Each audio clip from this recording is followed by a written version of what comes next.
আসসালামু আলাইকুম বন্ধুরা, কেমন আছো তোমরা সবাই? আশা করছি সবাই খুব ভালো আছো। তো আমি দেখো রান্নাতে কাজে লেগে পড়েছি আর তোমাদের জন্য একটা ছোট্ট মিনি ব্লগ বানাচ্ছি। তো এখানে দেখো কী কী রান্না করেছি আমি। এই যে আমার ইলেকট্রিক কেটলি, এটাতে আমার ভাত রান্না হয়েছে। এই যে এই কেটলিটাতে আমি ভাত রান্না করি। আর এখানে মাছ ভেজে রেখেছি। এই যে দুটো চিংড়ি মাছ আজ কিনেছে আজ ওর আব্বু। চিংড়ি মাছ ভাজা আছে।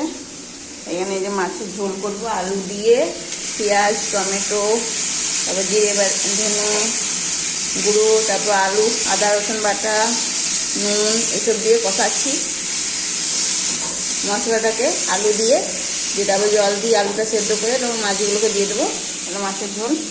আর এদিকে আছে তোমার এই যে ভেন্ডি, টমেটো আর পেঁয়াজ কুচি করে রেখেছি। এটাতে তোমার ওই ভেন্ডি ভাজা হবে। আর মুগ ডাল আছে, মুগ ডাল করবো। আর এদিকে আম আছে গাছের, ওর বন্ধু দিয়েছে ওর আব্বুর বন্ধু আমগুলো দিয়েছে, ওদের গাছের আম। তো এই আজকে আমাদের লাঞ্চের মেনু: ভাত, মাছের ঝোল, ভেন্ডি ভাজা, ডাল এবং আম। আর ওর আব্বু আর এখানে বাইরে গেছে হাট করতে, আমি বাড়িতে একা রান্নাবান্না করছি।